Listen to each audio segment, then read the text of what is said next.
Ahora entramos al séptimo capítulo que se llama ¿Qué es psicología de campo? Y en este capítulo tenemos enseñar y aprender, ¿sí? Entonces, Lewin desarrolló de métodos para la dinámica de grupos, las investigaciones de la acción y el adiestramiento de la sensibilidad. Y se hicieron estudios psicológicos centrados en 5 tips de problemas. Primero, el recuerdo de tareas inconclusas. El segundo, desarrollo de niveles de aspiraciones. El tercero, sustitución de actos para liberar tensiones. El cuarto, desarrollo de saciación en lo que se refiere a la realización de tareas. Y quinto, el desarrollo de la ira. Entonces, digamos que se habla del espacio vital, que es una formulación científica de una serie de situaciones no repetidas, pero que se juxtaponen, digamos que a cada una de las cuales tiene sus propensiones y relaciones singulares. Entonces, ese espacio vital, el espacio vital de una persona, va a ser igual a su mundo psicológico, es decir, va a ser la persona más su ambiente psicológico. Y ese espacio vital se desarrolla con el fin de expresar lo que es posible e imposible en la vida de una persona y predecir lo que tiene probabilidades de suceder. Ahora entramos al octavo capítulo que nos habla, nos plantea la pregunta de ¿qué es la teoría del aprendizaje de campo cognitivo? Bueno, entonces tenemos cómo funciona la teoría del campo cognitivo. Pues tenemos que el significado del aprendizaje en los aspectos de una situación en la que se reúne una persona con su ambiente psicológico o en un espacio vital o en un campo psicológico. Y la finalidad de esta psicología de campo cognitivo será formular relaciones comprobadas que puedan predecir la conducta de personas individuales en sus espacios vitales específicos. Esta psicología de campo cognitivo es interpersonal, social y constituye un medio eficiente para caracterizar a los seres humanos. Entonces, la característica más destacada de la psicología de campo cognitivo será ese método relativista para estudiar la percepción y la realidad. Y otras de las características van a ser la interpretación de la conducta, inteligente como emocional, el hincapié que hace en las funciones psicológicas y el enfoque sobre el principio de contemporaneidad. Bueno, entonces ahora seguimos con 4 puntos que nos plantean. El primero es intencionalidad de la conducta. Este hace referencia a que propone que una persona en su nivel de comprensión hace lo mejor que sea posible en relación o cualquier cosa que esta persona cree que es. La segunda, hincapié en las funciones psicológicas.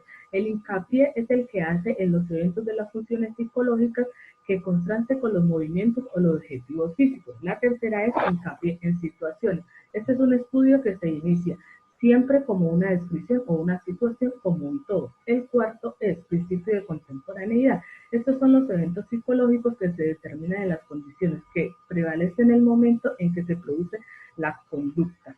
Entonces, seguido a esto, nos plantean una pregunta que es, ¿cómo utilizan los teóricos del campo cognitivo el proceso del campo vital? Entonces se dice que tiene 2 procesos del espacio vital que son el ambiente y la persona. Y seguido esto se plantean 4 subpreguntas que son ¿cómo constituye un niño su personalidad? Se dice que la persona es el cuerpo de la figura de una materia en la que se identifica como un individuo a los cuales cuida su fidelidad. La segunda es, ¿cuál es el origen de la naturaleza de una persona? El origen de la naturaleza de una persona llega a percibir, se da cuando llega a percibir su personalidad solamente cuando llega a distinguirla del ambiente y de sus diversos aspectos de cada uno. Entonces, ¿cuántas personalidades tiene un individuo? Las personalidades que tiene un individuo dependen del ambiente en el que se encuentre esa persona. Asimismo, será su personalidad. ¿Cómo forma parte del espacio vital el ambiente? Esta forma parte el estado físico y social con el que ya se está ligado psicológicamente.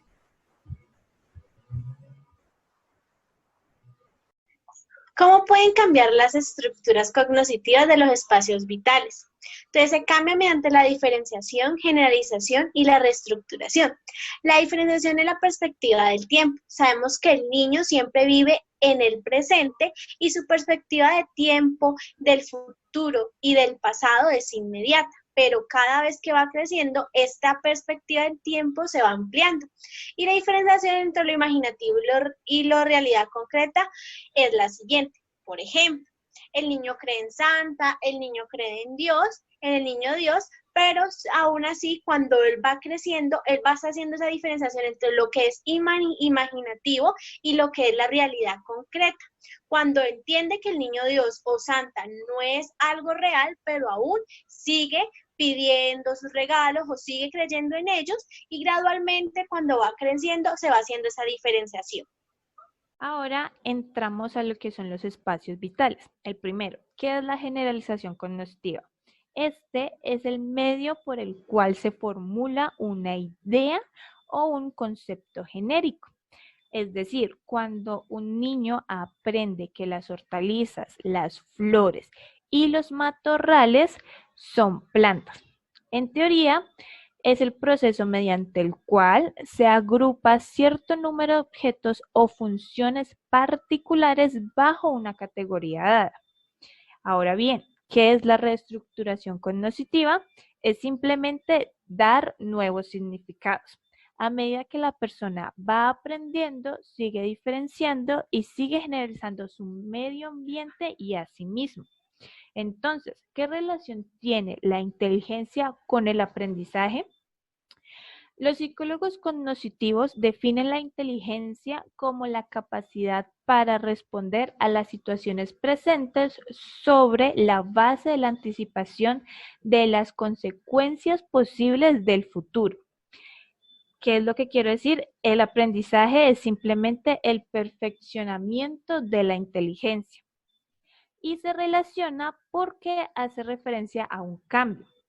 A medida que una persona va aprendiendo, va a tener una base para tener mayor capacidad de predicción y más control sobre su conducta.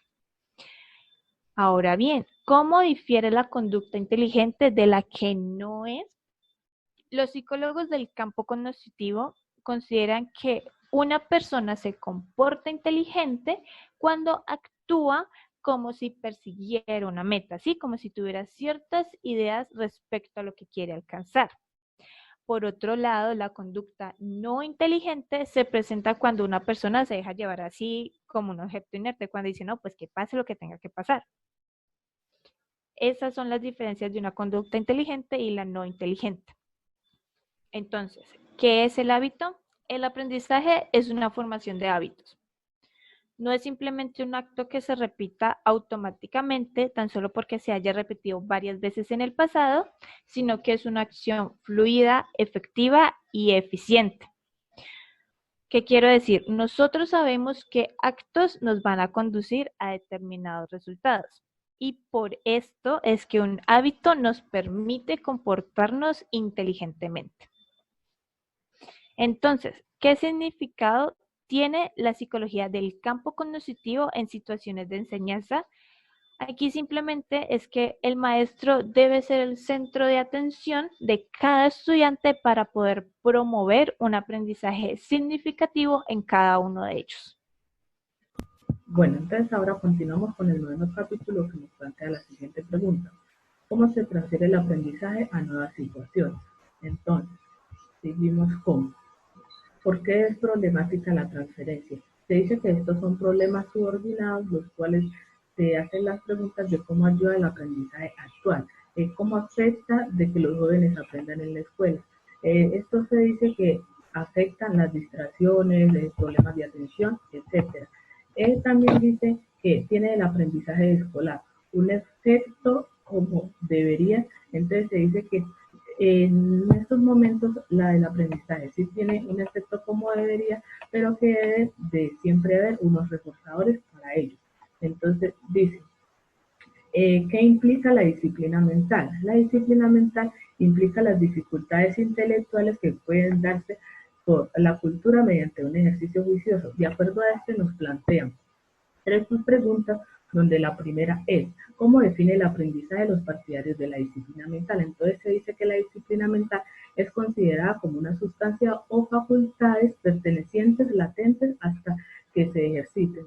Entonces la segunda es, ¿cómo define la transferencia de los partidarios de la disciplina mental? Entonces estos partidarios dicen que agudizan la mente para así mejorar la memoria. La tercera es, ¿cómo fomentan la transferencia, los partidarios de la disciplina mental. Se dice que estos las fomentan de acuerdo a las necesidades a desarrollar y de estas también desarrollan los tendones de la mente mediante un ejercicio riguroso.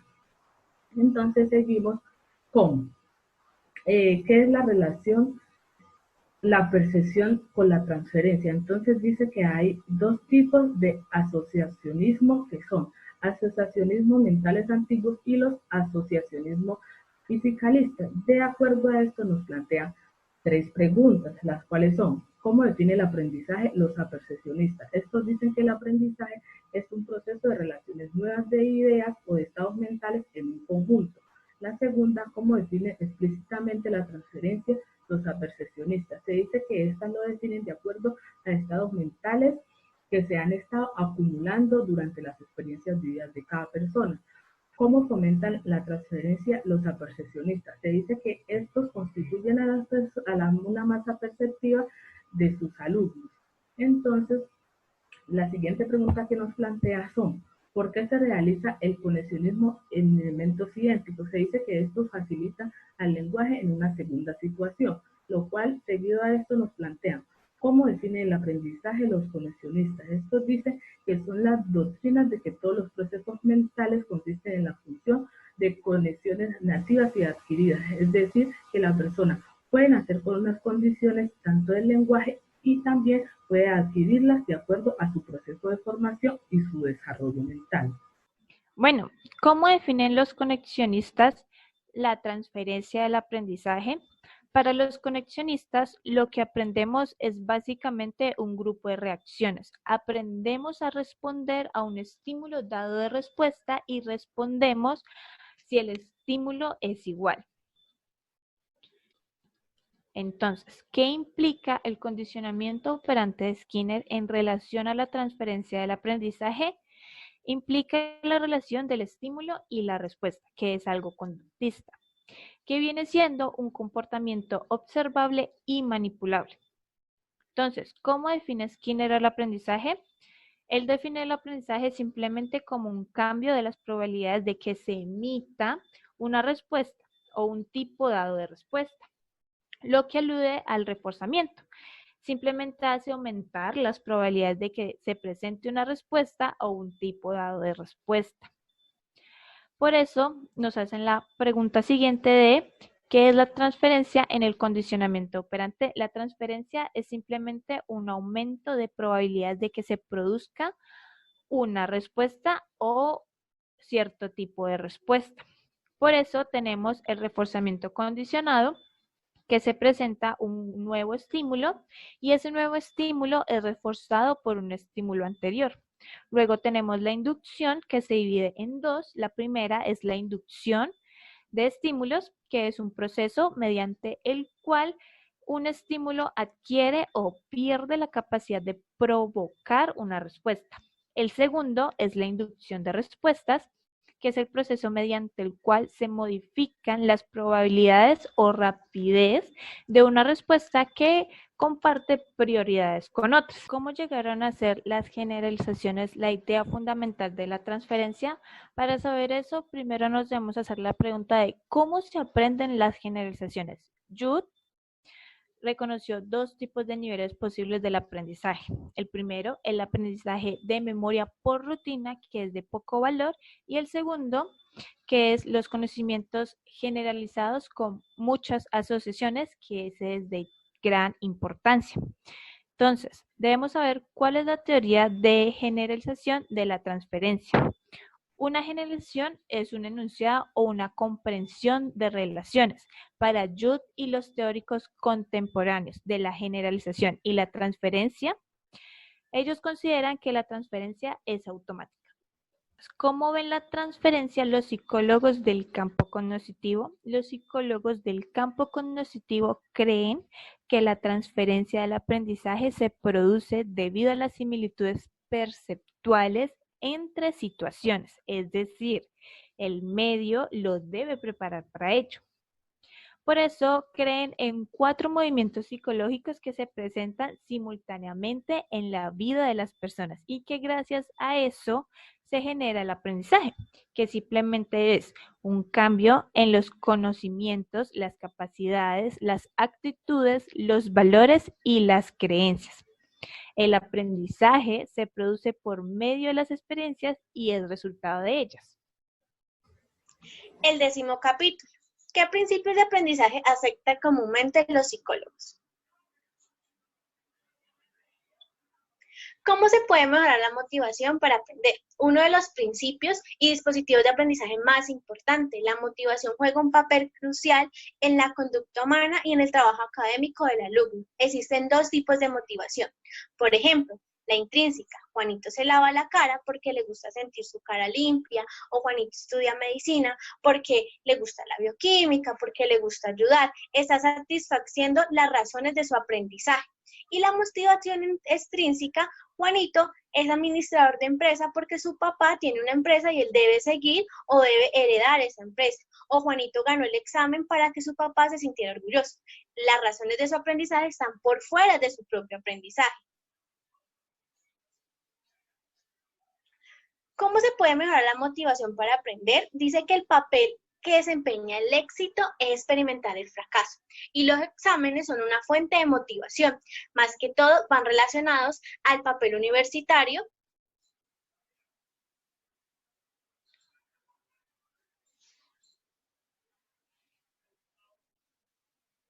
¿Y cómo se puede lograr el aprendizaje que sea más eficiente? Para Thorndike dice que la práctica es la actividad repetida y según el humano aprende por ese ejercicio repetido. Existen dos tipos de práctica, la masiva y la distribuida. La masiva son los lapsos prolongados y la distribuida son los periodos cortos, como por ejemplo, vamos a hacer una actividad, vamos a parar, vamos a hacer otra actividad. La distribuida es la más favorable ya que no fatiga al estudiante y va relacionado con sus lapsos de atención. Ahora seguimos con el 11º capítulo que plantea la siguiente pregunta. ¿Qué relación tiene el aprendizaje con la enseñanza? ¿Cuál es el papel que desempeña el maestro en la época moderna? Al maestro se evalúa y se estudia desde dos aspectos, desde la cultura y desde los alumnos.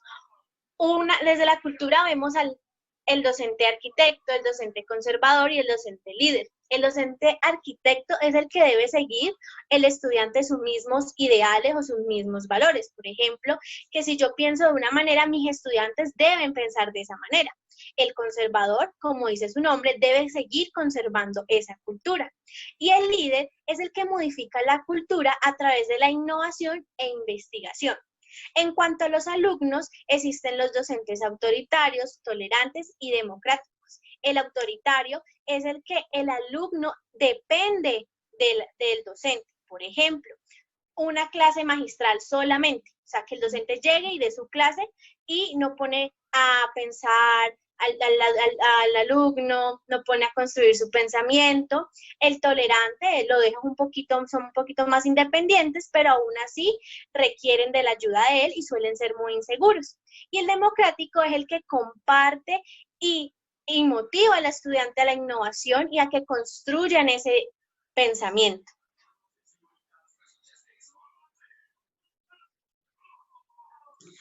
¿Cuáles son los niveles de aprendizaje y enseñanza? Existe el nivel de memoria, que es el que conocemos, apréndase las cosas por memorias, y el nivel de comprensión y nivel de reflexión, que es el desarrollo del insight. A nivel de reflexión es una mayor capacidad del desarrollo del insight, es reflexionar e ir más de la comprensión, no solo conocer el concepto, sino que reflexionarlo y relacionarlo con otros temas. Campos temáticos es aplicable esa enseñanza reflexiva, pues la enseñanza centrada en los problemas no requiere el desarrollo de planes unitarios elaborados. Entonces el maestro, mediante preguntas más unas evidencias negativas, va a hacer que el estudiante dude de lo que aceptaba hasta entonces. Y eso lo va a ayudar a que analice reflexivamente el problema que se ha planteado. Para finalizar, tenemos nuestro 12º capítulo, que inicia con la pregunta de ¿cómo se relacionan las pruebas con la enseñanza y el aprendizaje? Entonces, los programas de evaluación de un maestro no solo rigen los hábitos de estudio de los estudiantes, sus modos de interacción en clase y el número de calidad de sus aprendizajes también es regido por los maestros. Quiere decir que no importa cuánto un maestro se esfuerce por enseñar a un nivel de comprensión o reflexión, si lo va a evaluar a los estudiantes a un nivel de memoria. Por eso, ¿cómo es que se evalúa el aprendizaje a nivel de comprensión? Aquí es lo que se enseña la comprensión, los principios, las relaciones, los conceptos, las reglas, las teorías, y por eso es que el maestro explica y describe a cada uno de los alumnos cómo se hace. Entonces, las pruebas que se utilizan son las de explique, de respuestas breves de falso y verdadero, si es falso justifique, seleccione la palabra correcta o describa. Por esto mismo es que se nos hace la pregunta de, ¿se puede poner a prueba el desarrollo autónomo? ¿Qué es lo que pasa? El desarrollo autónomo como método de enseñanza y aprendizaje implica no solo que los estudiantes sean activos, sino también positivos y proactivos en su aprendizaje. Relación del libro con el rol del fonoaudiólogo. Entonces, decimos que en relación a este libro vamos a mirar el cómo vamos a intervenir o abordar tanto en un contexto ya sea educativo como en uno clínico y en uno comunitario. Todo esto, digamos que va a depender de las capacidades de cada individuo. Y además vamos a poder orientar a cada maestro para que éste genere un aprendizaje significativo en cada estudiante. En conclusión, todo docente o todo profesional que participe del ámbito educativo debe tener una teoría de aprendizaje que le permita guiar y mantener la situación escolar. Muchas gracias por su atención.